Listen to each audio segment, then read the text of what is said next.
Hello friend, मैं जिया आप सभी का स्वागत करता हूं आपके अपने चैनल ओपन फॉर प्रॉफिट में। और दोस्तों, आज के सेशन के अंदर फटाफट मार्केट का ऑफिस से जायजा लेते हैं कि बीटीसी भैया इसने क्या सोच के रखा है। इसको ऊपर जाना है या नीचे जाना है। प्राइस थोड़ा सा ऊपर आता है। ऑल्ट कॉइन्स जो होते हैं थोड़े बहुत हरे निशान के अंदर अभी दिख रहे हैं, 5% 6% के आसपास चल रहे हैं। बट स्टिल बीटीसी कह सकते हैं राइट नाउ चल रहा है वापिस से 42,000 के आसपास। और थोड़ा सा जो हाई गया था कह सकते हैं 42,623 के आसपास लगभग ये गया था। मामला अभी भी थोड़ा सा एक बेरिश जैसा लग रहा है कि थोड़ा बहुत नीचे हो सकता है, क्योंकि एक जो पंप मिलना चाहिए उस हिसाब से पंप मिला नहीं है स्टिल। बट स्टिल एक सपोर्ट के आसपास ये अटका पड़ा है, तो ऑल्ट जो है वो थोड़ा सा अपनी चाल ढाल दिखा रहे हैं ऊपर की तरफ। तो आज के सेशन के अंदर हम लोग चाइनीज़ मार्केट को कवर करेंगे, बीटी से बात करेंगे, इथेरियम पे कुछ ऑल्ट कॉइन्स हैं, उसके साथ पुश टोकन जो है यानी कि इथेरियम पुश नोटिफिकेशन जो टोकन है उनका प्रोजेक्ट क्या है, नीचे की तरफ अवेलेबल है, क्या करना चाहिए, उसको लेना चाहिए नहीं लेना चाहिए, उस पर हम लोग बात कर लेंगे। क्योंकि this is the right time to think about क्या बाय करें क्या ना करें, खास तौर से तो क्या बाय करें। ठीक है, क्योंकि डिप के आसपास ही हम लोग खड़े हैं। ओके, अब आज ट्विटर के ऊपर मैंने एक सवाल किया था कि भैया ऐसा कितने लोगों को लगता है कि जब आप बाय करते हो तो मार्केट नीचे आता है, जब आप सेल करते हो तो मार्केट ऊपर चले जाता है। तो बहुत सारे लोगों का जवाब था, इनफैक्ट कह सकता हूँ 95% से ज़्यादा लोगों का जवाब एक ही था कि भाई हमारे साथ ही ऐसा होता है। मार्केट की नज़र मेरे ऊपर ही रहती है कि भाई जब मैं ऐसा करूँ तो वो ऐसा करे, जब मैं ऐसा करूँ तो वैसा करे। तो बहुत बढ़िया बढ़िया जवाब मिले सबके। कुछ लोगों ने ऐसे भी कहा कि ठीक है भाई चलो अब से क्या करते हैं, हम अपना नुकसान करना स्टार्ट करते हैं। ओके, तो मार्केट हमारा अपोजिट करेगा, हमें प्रॉफिट मिल जाएगा। लेकिन ऐसा नहीं होता है। ये जो चीज़ें होती हैं ये साइकोलॉजिकल चीज़ें होती हैं। बस यहाँ पे एक चीज़ कहना चाहूँगा कि एनालिसिस काफ़ी इंपॉर्टेंट है, उसके साथ ही मार्केट की टाइमिंग जो है वो बहुत इंपॉर्टेंट है।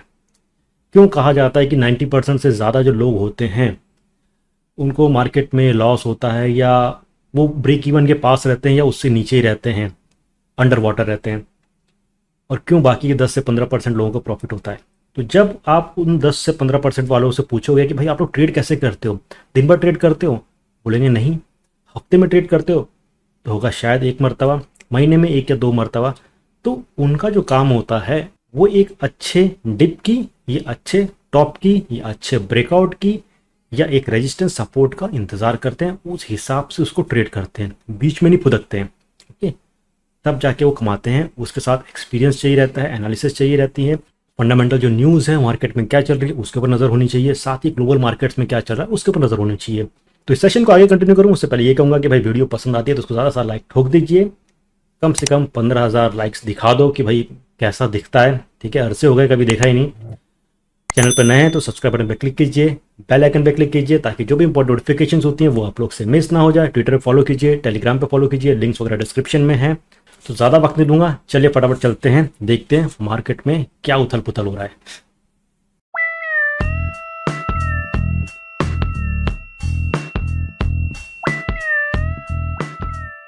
सबसे पहले हम बात करते हैं एफ्लॉकी की, बात करते हैं एफ्लॉकी इनू या फ्लॉकी इनू।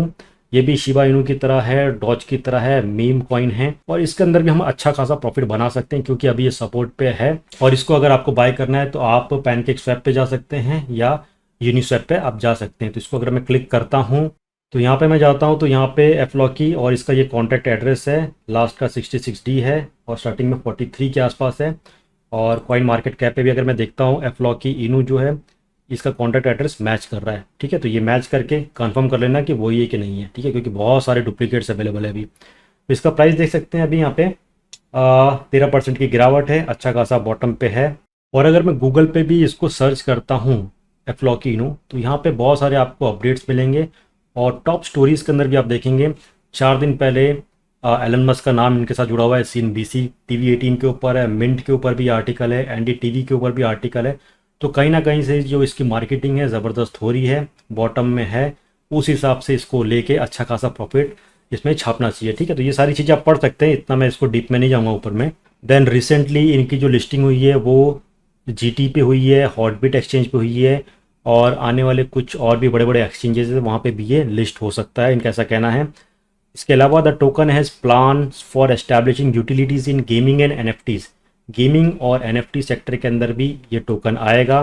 ठीक है, उसके बाद से इसमें ऑफकोर्स उछाल होगा। इनका कहना ये है कि ऑफकोर्स ये एक मीम कॉइन है, लेकिन they are building true utility token जिसका एक सॉलिड इस्तेमाल हो सकेगा मार्केट के अंदर। तो ये जस्ट क्विक अपडेट था एफ्लॉकी के ऊपर। तो ये सारी चीज़ें आप देख लेना इनकी वेबसाइट वगैरह पे, और अगर आपको बढ़िया लगता है तो इसके अंदर निवेश कर सकते हैं। पर्सनली मेरे से पूछोगे तो ऑफकोर्स मैं इन सब के अंदर छोटा छोटा ही निवेश कर देता हूँ, 2 या 3% डाल के छोड़ देता हूँ, फिर देखूंगा आने वाले टाइम में कितना इसका प्रॉफिट मिलता है। ठीक है, ज़्यादा भी डालने की जरूरत नहीं है, जितना आप एक रिस्क फैक्टर पकड़ते हो उस हिसाब से इसमें डाल के एक जब भी अच्छा खासा मुनाफा जब भी मिलता है, आपको लगता है कि 20% सही रहेगा, 30% सही रहेगा, तो लेके निकल जाने का। ठीक है, तो इसको भी आप चेक कर लेना।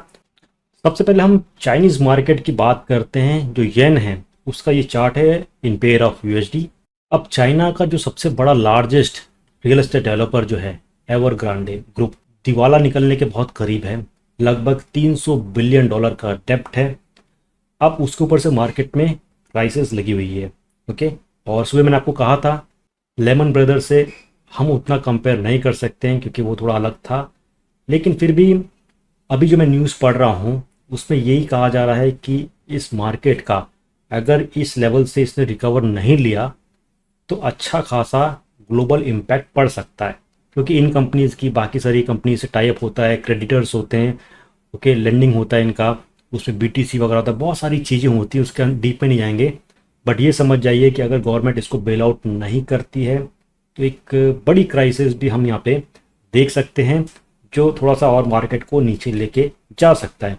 अब ये जो चार्ट आप देख सकते हैं राइट नाउ, अगर हम येन की बात करते हैं तो ये 2018 जो था इसका जो बॉटम लगा था उसके काफ़ी करीब तक आ गया है। ओके, यहाँ पे आया था और यहाँ से इसने बाउंस बैक लिया है, चैनल के अंदर वापस आ गया है।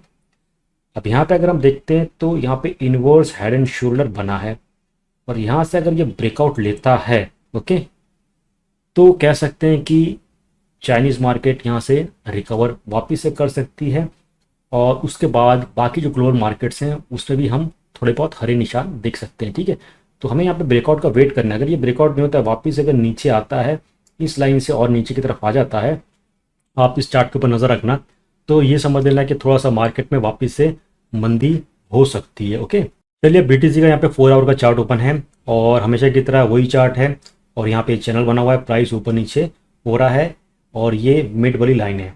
अभी जो मामला है मिड वाली लाइन से नीचे है। मिड वाली लाइन से अगर ऊपर की तरफ आता है तो हम थोड़ा बहुत सोच सकते हैं कि हाँ, ये ऊपर वाली जो लाइन है 46 के आसपास ये जा सकता है। तो राइट नाउ ये कह सकते हैं कि 40,000 का एक इंपॉर्टेंट सपोर्ट, जहाँ से दो मरतबा इसने बाउंस लिया है, लेकिन ये जो मिड वाली लाइन है ये इसका एक रेजिस्टेंस बनते हुए जा रहा है नीचे की तरफ। ओके, तो राइट नाउ कह सकते हैं वही 42,500 के आसपास अच्छा खासा एक रेजिस्टेंस है। इसको ब्रेक करेगा तो फिर हम थोड़ा बहुत ऊपर का देख सकते हैं, अदरवाइज प्राइस इसके नीचे जाएगा, और ये जो होगा स्प्रिंग धीरे धीरे दबती जाएगी और एक बार फटाक से स्प्रिंग खुलेगी। तो ये स्प्रिंग ऊपर की तरफ जाती है, नीचे की तरफ जाती है, ये वक्त हमें बताएगा, but still you have to be very careful right now. Okay, क्योंकि मार्केट में उतना ज़्यादा मोमेंटम दिख नहीं रहा है। नीचे अगर आप वॉल्यूम कॉलम्स देखोगे तो सब लाल लाल कॉलम्स हैं, और ग्रीन वाले जो हैं वो बहुत छोटे छोटे कॉलम्स हैं। ओके, यहाँ से अगर नीचे आता है तो अगेन जो हमारी जोन है 39,000 से लेके 37,000 के बीच में, ये अच्छा खासा बाइंग जोन है, अच्छा खासा सपोर्ट जोन है। तो यहाँ से जो है प्राइस अच्छा खासा ऊपर बाउंस बैक ले सकती है मेरे हिसाब से। ओके, तो आप पूछोगे कि क्या मैं बाय कर रहा हूँ कि नहीं कर रहा हूँ, तो मैं ये जो जोन है 39, 37 के आसपास या 40 के आसपास, तो थोड़ा बहुत इसमें बाय करूँगा। ठीक है, क्योंकि देखिए अगर इनके प्राइस नीचे भी आता है, सपोज कीजिए, ऐसा तो नहीं कि एक झटके में सीधा 32 आ जाएगा, 30 आ जाएगा, 29 आ जाएगा, ऐसा नहीं है। 1,000 नीचे जाता है तो 1 या 2,000 ऊपर आता है, या 2,000 नीचे आता है तो 1,000 ऊपर आता है, तो इस हिसाब से ये घूमता रहेगा। तो हम यहाँ पे सपोज कीजिए 39 के आसपास आया, बाई किया है, फिर 40,000 के आसपास आया, निकाल दो 1,000 के डिफरेंस पे। इस हिसाब से आप इस रेंज के अंदर प्ले कर सकते हो। ओके, तो ये सिनेरियो है, सपोर्ट 40 का है, उसके बाद स्ट्रॉन्ग सपोर्ट 38, 39 के आसपास है, और 37 के आसपास भी है। तो ये 3 इंपॉर्टेंट सपोर्ट है, तो इसका मतलब है यहाँ से अच्छा खासा बाउंस बैक ले सकता है। ओके, एक और यहाँ पे चार्ट है आप लोग के साथ शेयर करता हूँ, 4 आवर का चार्ट है, ये भी काफ़ी हेल्पफुल रहेगा, क्योंकि यहाँ पे ये जो ग्रीन वाली जो लाइन है जो लोअर लोज को पकड़ते हुए चल रही है, प्राइस नीचे आया था फिर ऊपर गया, वापिस अब इसके नीचे आ रहा है, तो ये थोड़ी सी कह सकते हैं खतरे वाली निशानी हो सकती है। ओके, और ये जो ग्रीन वाले हैं ये बेचारे यहाँ पे फंस सकते हैं, लॉन्ग वाले, जिनकी लिक्विडेशन हो सकती है।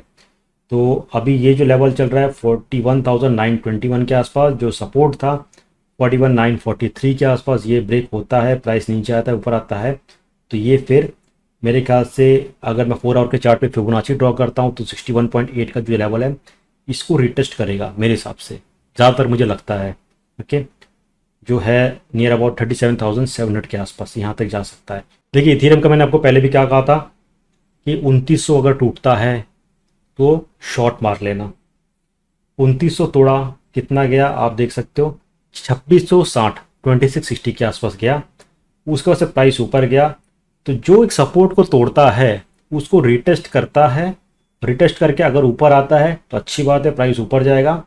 अगर ब्रेक नहीं करता है, रिटेस्ट करके वापस से नीचे आता है, तो मामला थोड़ा गड़बड़ है, प्राइस नीचे आ सकता है। ठीक है, तो अगर आप इथेरियम के अंदर सोच रहे हैं कि कुछ लॉन्ग वगैरह करना है, then you should wait for breakout above 2900 या 3000 के आसपास पकड़ सकते हैं।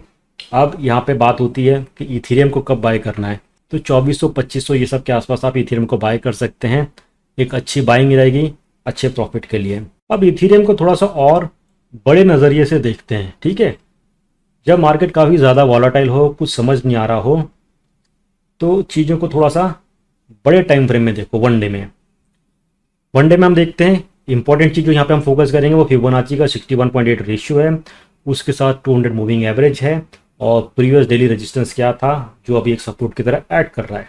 ओके, अभी हम यहाँ पे हैं, ठीक है, 2888 के आसपास चल रहे हैं हम।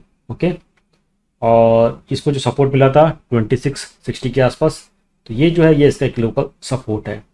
इसको अगर ब्रेक करता है, 2660 को ब्रेक करता है, तो आपका नेक्स्ट पड़ाव जो होगा वो 2200 से 2300 के बीच में होगा। इसको नोट कर लो, अगर टूटता है शॉर्ट मार देना, स्कैल्पिंग वाला यहाँ तक आ सकता है। और अगर इसको भी तोड़ता है तो स्ट्रॉन्ग डेली सपोर्ट जो होगा वो वापस से 1800 1700 के आसपास आएगा, and that will be a very very strong bye zone. पिछली बार भी जब मार्केट गिरा था 1700 के आसपास आया था, जिन्होंने बाय किया था अच्छा था, उसके बाद मार्केट जो था 4000 के आसपास गया था। ठीक है, तो ऑफकोर्स जब मार्केट एक पैनिक मोड में रहता है, गिरता है, तो बाइंग करने की अपॉर्चुनिटी हमें सामने दिखती है, लेकिन अंदर ही अंदर डर रहता है कि भाई नहीं ये सही नहीं रहेगा, थोड़ा सा और नीचे आ जाते हैं, ऐसा है वैसा है। ठीक है, तो लॉन्ग टर्म के लिए समझिए। ओके, इथेरियम बिटकॉइन ये सब ऐसा वैसा नहीं है कि कल परसों ये गायब हो जाएगा। मार्केट ऊपर नीचे चलता है, ये डीप है, बाय कर लो। ठीक है, वैसे भी माइकल सेलर की बात करते हैं तो चाचा ने अभी तक संभाल के रखा है, इतना सारा बाय करके रखा है, तो कहीं ना कहीं गोलमाल करके मार्केट ऊपर लेके जाएंगे, तो टेंशन मत लो। ओके, मार्केट में टेंशन नहीं लेना है, टेंशन लेके अगर फ़ायदा होता तो हर कोई भाई टेंशन में डूबा रहता। ओके, तो ऐसा कुछ नहीं होता है। अब फोकस करो, मार्केट में ऊपर नीचे चलता है, प्रॉफिट लॉस सब कुछ चलता रहता है। हाँ, रिस्क मैनेजमेंट ये सबको पकड़ के चलो, जितना फंड है उस हिसाब से ट्रेड करो, सेफ फंड हाथ में रखो, ताकि कभी मार्केट गिर गया हाथ में पैसा होना चाहिए दूसरी जिम्मेदारियों को पूरी करने की। ठीक है, ऐसा नहीं है कि सब कुछ बेच बाच के लगा दो, वो ट्रेडिंग नहीं गिनाता है, वो गैमलिंग गिनाता है, वो सब नहीं करना है। चलिए नेक्स्ट हम बात करते हैं ट्रॉन की, बात करते हैं TRX USD टिथर का 4 आवर का चार्ट है। इसको कवर करने से पहले एक और इम्पॉर्टेंट चीज़ आप लोगों को बताना चाहता हूँ, जो अभी मुझे याद आई, कि आने वाले सैटरडे या संडे के दिन मैं 1-to-1 सेशन रखने वाला हूँ। तो कुछ लोग होंगे, सपोज करिए आप में से 5-6 लोग जो होंगे, उनके साथ मैं 1-to-1 सेशन करना चाहूँगा ट्रेडिंग एनालिसिस के बारे में, और उनकी जो क्वेरीज़ हैं उसको सॉल्व करने की कोशिश करूँगा, और वो जो सीखना चाहते हैं उनको सिखाने की कोशिश करूँगा। इससे मुझे एक आइडिया ये मिलेगा कि जो बिगिनर्स हैं या जो एक इंडिविजुअल है उसको ट्रेडिंग में क्या क्या प्रॉब्लम आती हैं। ठीक है, ताकि जो मैं आने वाली चीज़ें रेडी कर रहा हूँ वो और बेहतर हो सके। ठीक है, तो आप में से जो लोग कमेंट कर रहे हैं, ठीक है, उनमें से रैंडमली मैं 5 या 10 लोगों को पिक करूँगा, और फिर उनके साथ 1-on-1 एक वीडियो चैट होगा, या कह सकते हैं वीडियो कॉन्फ्रेंस कॉल होगा, उसके ऊपर हम लोग चीज़ों को सीखेंगे। ठीक है, तो आप लोग कमेंट करना जो लोग लेना चाहते हैं, और हाँ ये फ्री है, कोई पैसा वैसा देने की ज़रूरत नहीं है। आप थोड़ा बहुत मुझसे सीखेंगे और मैं थोड़ा बहुत आपसे सीखूंगा कि चीज़ों को और किस हिसाब से सिखाया जाता है। ठीक है, चलिए ट्रॉन की बात करते हैं। बहुत सिंपल सा चार्ट है, 4 आवर का चार्ट है, और प्राइस इसके अंदर मूव कर रहा है, और ये जो एक लेवल है ये इंपॉर्टेंट सपोर्ट है। अगर यहाँ पे थोड़ी सी BTC को अगर तेज़ी मिलती है तो हम यहाँ से प्राइस थोड़ा बहुत ऊपर देख सकते हैं। राइट नाउ जो प्राइस चल रही है 0.091 के आसपास चल रही है, और अगर BTC में थोड़ी सी हरे निशान आते हैं तो हम इसको ऊपर देख सकते हैं, और हम कम से कम 12 से 15% के आसपास ट्रॉन के अंदर प्रॉफिट देख सकते हैं। और अगर आप वापस और सेफ एंट्री लेना चाहते हैं लॉन्ग स्कैल्पिंग की, तो मैं आपको कहूँगा कि 0.095 का ब्रेकआउट होने तो तब आप लॉन्ग स्कैल्पिंग करना प्रॉफिट के लिए। ओके, अब एक और इम्पॉर्टेंट चार्ट है ट्रॉन का। ओके, 4 आवर का चार्ट है और इसको देखोगे तो आपको अच्छा खासा एक आइडिया मिलेगा कि यहाँ पे जो है बुलिश बैक पैटर्न है। ओके, पूरा कंप्लीट हुआ है। यहाँ से हम प्राइस ऊपर की तरफ एक्सपेक्ट कर सकते हैं। अगेन सेम चीज़ है, 0.095 को अगर ब्रेक करता है तो ये हमारे टारगेट्स होंगे 0.1, 0.11, 0.12। तो मामला यहाँ से अगर पॉजिटिव होता है, अच्छा खासा चलता है 3-4 दिन, 25 से 30% कहीं नहीं गया है। नेक्स्ट बात करते हैं हम एफटीएम की बात करते हैं। एफटीएम का कॉल मैंने पहले भी आप लोग को दिया था और उसको कहा था कि इसको बाय करना। हमने यहाँ कहीं बाय किया था, अच्छा खासा प्रॉफिट मिला था, फिर इससे ऊपर नहीं गया और मार्केट लड़खड़ाया बीटीसी, तो ये भी प्राइस नीचे की तरफ आ रहा है। और अगेन इसकी जो एक और अच्छी खासी बाइंग जोन जो होगी वो मैं आपको बताता हूँ, 0.8 से लेकर 0.9 के आसपास आप इसको बाय कर सकते हैं, तो भी हम अच्छा खासा यहाँ पे प्रॉफिट एक्सपेक्ट कर सकते हैं। ठीक है, क्योंकि अभी जो कैंडल है वो लाल बन रहा है और बीटीसी जो है वो भी थोड़ा बहुत 42,000 के आसपास ही है। ओके, तो ये थोड़ा बहुत अगर नीचे आता है तो यहाँ पे इसको बाय कर लेंगे और स्पॉट के अंदर अच्छा खासा हमें मुनाफा मिलेगा, तो एफटीएम के ऊपर भी नज़र रखना। फाइनली हम यहाँ पे बात करते हैं ऑडियो की बात करते हैं और AXS मेरी नज़र में था but we are late, already 19% के ऊपर बढ़ गया है, तो इसमें अभी एंट्री लेने की मेरे ख्याल से ज़रूरत नहीं है। ओके, तो हम यहाँ पे ऑडियो तब तक देख लेते हैं। अच्छे खासे एक सपोर्ट के आसपास यहाँ पे है, प्राइस थोड़ा बहुत नीचे आ रहा है, तो ये जो जोन है 1.8 से 1.9 के आसपास, ठीक है, इस जोन का आप इंतज़ार करना बाय करने के लिए। अभी बाय करने की ज़रूरत नहीं है, थोड़ा सा इंतज़ार करना। ओके, तो इसके अंदर भी हमें अच्छा खासा मुनाफा मिल सकता है। फाइनली वापस से मैं पुश टोकन के बारे में आपको कहूँगा, EPNS Ethereum push notification service, और इनका काम है नोटिफिकेशन जो सर्विस है उसको ब्लॉकचेन के ऊपर लेके आना, और अभी तक ऐसा सर्विस नहीं है। और नोटिफिकेशन की हर जगह ज़रूरत होती है, चाहे मोबाइल पे यूज़ करो, कुछ भी करो, तो इसने काफ़ी अच्छी खासी परफॉर्मेंस दी थी। और इसका जो प्राइस था कह सकते हैं कि 80 सेंट से $6 के आसपास गया था और $5 के आसपास भी गया था नीचे आके। राइट नाउ ये लगभग कह सकते हैं $3 के आसपास है, और आपको ट्रेड करना है तो आप INR के पेयर में कर सकते हैं, CoinDesk के ऊपर या WazirX के ऊपर भी कर सकते हैं। और मेरे ख्याल से 230 INR चल रहा है ये, तो 230, 200, 180 के आसपास अगर आता है ना तो इसको थोड़ा सा एक्यूमुलेट कर लेना, क्योंकि मैंने जो यहाँ पे नोटिस किया, ये तो हुओबी का चार्ट है और CoinDesk का चार्ट अभी इतना ज़्यादा डेटा नहीं है कि मैं दिखा पाऊँ।